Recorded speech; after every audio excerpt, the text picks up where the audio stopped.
Creek on December 9th, 1864. God bless you. I hope you're doing well. Want to come to you and talk to you about December 9th, 1864, and talk about Ebenezer Creek.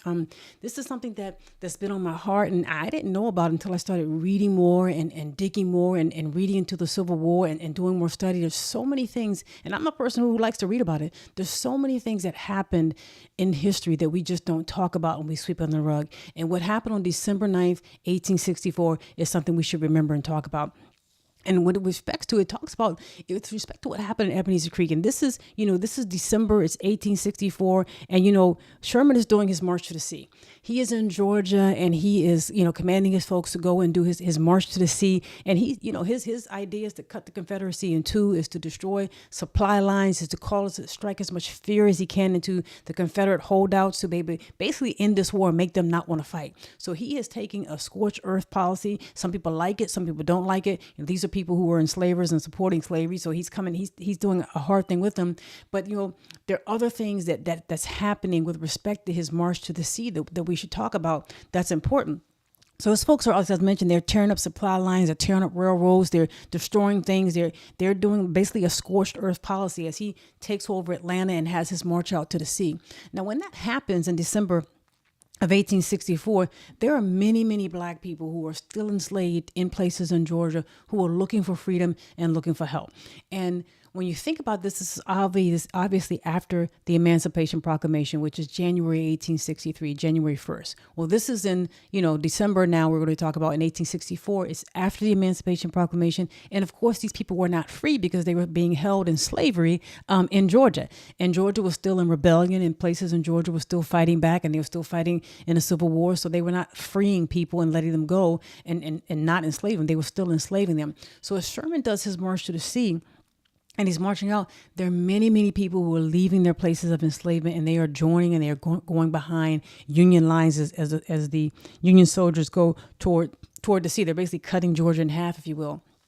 And as I think about this, I don't have a whole heck of a lot of sympathy for people who are enslaving people and treating people bad. I also don't have a whole heck of a lot of sympathy if we have an opportunity to help people who are direly in need and we don't do it. So how do we handle that? How does General Sherman, how do his generals handle that? And you see him sitting right there in this picture. He's sitting in the center with his hands kind of folded and his legs crossed. That's General Sherman. And right above him, above his shoulder, you see a man with his hand kind of in his coat, if you will. That's General Jefferson C. Davis. And yes, his name is Jefferson Davis. He is a United States general. He just happens to have the same name as Jefferson Davis, but he's a United States general.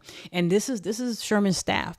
And he has several of his corps, his Army Corps going with him and directing them to take this march toward the sea. And General Davis is one of the commanders of one of the corps under Sherman's command who are marching to the sea. So as they're marching to the sea and they're marching across Georgia and they're cutting up places and they're turning on, thousands of African Americans who were enslaved are following the Union lines and they're going with them. And as I mentioned, as you think about it, these people, this picture is a group of a family from Beaufort, South Carolina. So they're not in Georgia at this time, but I wanted to show some faces. I wanted to put some faces and show people of the time period to kind of give you some understanding and some humanness behind it. Because when we think about people who were in abject, dire situations, whose bodies were being used for other people's benefit, for all kinds of ways, for other people's pleasure, for other people's benefit, who were kidnapped, stolen, raped, children sold, beaten, people in need of help. They're people. And when we talk about Sherman's march to the sea, to not talk about them and to talk about what happened, I think is a disgrace to their memory and a disgrace to their courage and what they meant to human dignity.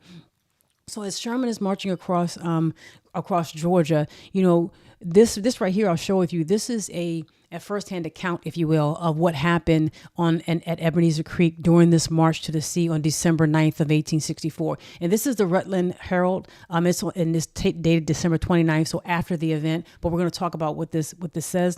So in this event, and I'll kind of make this bigger so you can see it. I'll make it bigger so hopefully you can see it on the screen. In this event, this firsthand account, this person who was a part of the United States Army, he is talking about what happened as they left Atlanta as a part of Sherman's march to the sea and what they're doing. And in here he's talking about Wheeler. Now, Wheeler is is one of the Confederate generals. So he is one of the Confederate generals, and a lot of people will call this Wheeler's atrocity. But the atrocity that I'm about to talk about isn't just Wheeler's fault. This is something that we have, responsibility for the people in charge. How do you handle the tens of thousands of people who are running for safety, who are literally being enslaved and running for their lives? What do you do? So what happened as they were marching across Georgia, and several of his corps were going to meet in Savannah as they tore up the places they went there. Some maybe 50,000 people had attached themselves to various parts of Sherman's army. I mean, thousands of people. And the firsthand account, the man who's talking about this here, mentions that, he talks about as we left Atlanta with 50 or 100 contrabands, and, black people were being called contrabands, property. That's another thing. We should have had a better way of handling this whole issue. We knew the issue was about slavery. Lincoln talked about it in his first inaugural speech, what the main issue was. That's his entire speech is about the issue of slavery and whether or not you will return people who have run away, whether or not you will expand it or not expand it in territories. He goes to that's his entire first inauguration speech. And I have a copy of it if you want to read it. We knew this issue was about slavery, was the central issue, yet we did a very poor job, I think, of managing and handling what would happen when the Union Army went through various areas and people would seek to be free. How would you handle it? What would you do? And we seem to have blundered it, not done a good job throughout the entire war, the very beginning in 1861, even after the Emancipation Proclamation, and here during 1864, which we'll talk about here and give you an example of.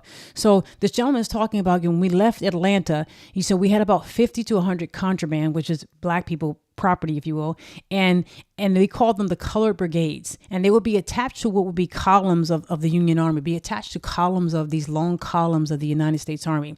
And then, he said, by the time we got to Ogeechee River, as they headed towards Savannah, they fully were 10,000 people attached to various columns, 10,000 people to just one of these divisions of Sherman's army, 10,000 people. And the man says in here that the majority of the people and of that 10,000, the majority of them, he said, were women and children.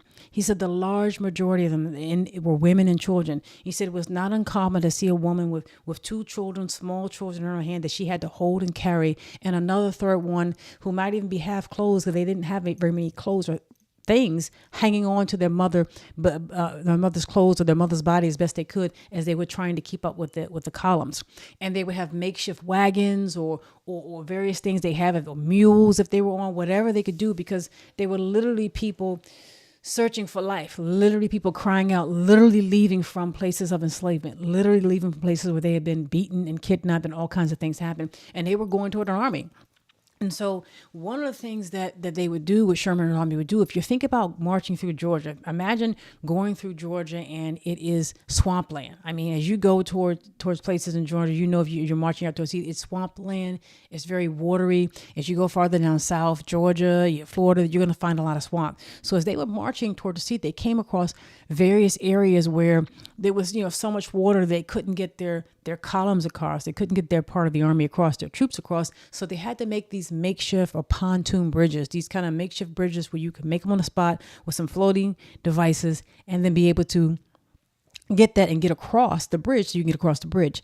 So they made these makeshift bridges, and what they would do is, as you had these thousands of people, maybe tens of thousands of people or thousands of people following you, they would make the bridge, and at times what they would do is they would command the African Americans to stay on the other side of the bridge. You stay on the other side of the bank, don't come across, have your army there making sure they don't come across, and then as they got the army across, they would take up the bridge. They would pull the bridge up once they got the army across. And as you think about that, this gentleman is talking about that right here in his eyewitness account. He's talking about that's exactly what we did. We had a couple of days before this happened on December 9th. That's exactly what we did. We were in a place. We were in a swampy area. We had to build a bridge in order for our troops to get across the bridge. And as we get across that bridge, we were told to keep the African Americans on one side of the bank of the creek of the waterway. We got across, and when we got across, we pulled that bridge up, and we pulled that bridge up.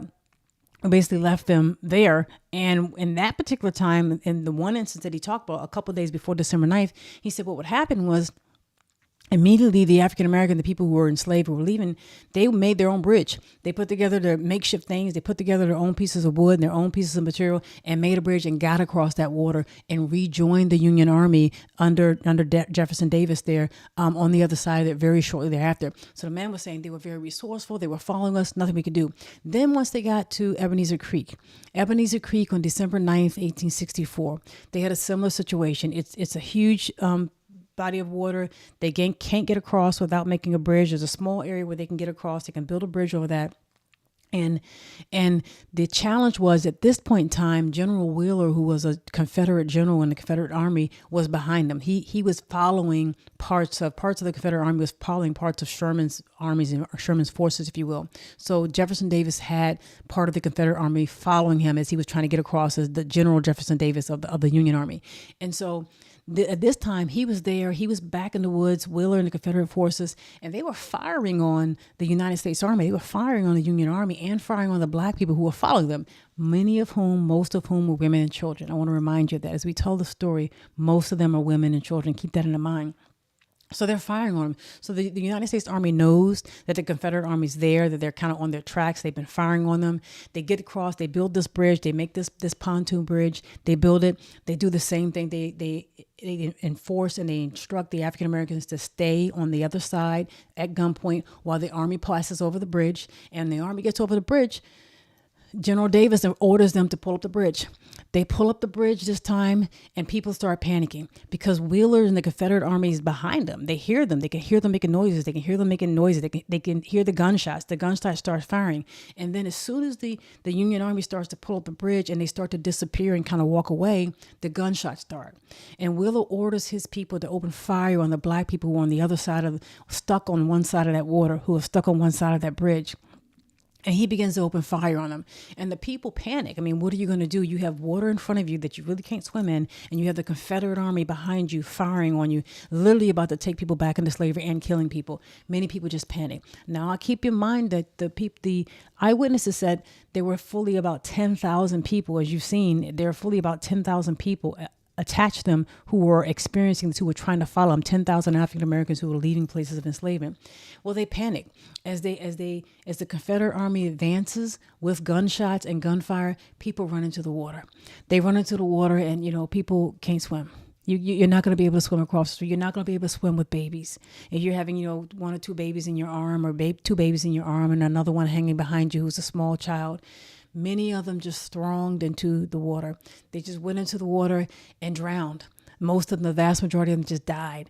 And, some of the stragglers behind Davis's army, Davis's corps, his division, they kind of stayed back and they just heard the screams. They said there was heart-wrenching screams. You could hear people crying out for their lives.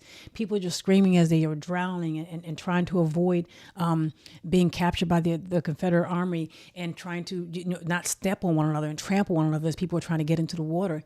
And he said some of the soldiers tried to get logs and get pieces of wood so they can try to get back into the creek and try to get as many people as they could, as far as they could go, because they couldn't get to the middle of the creek. It was just too deep to get them across, but they just died.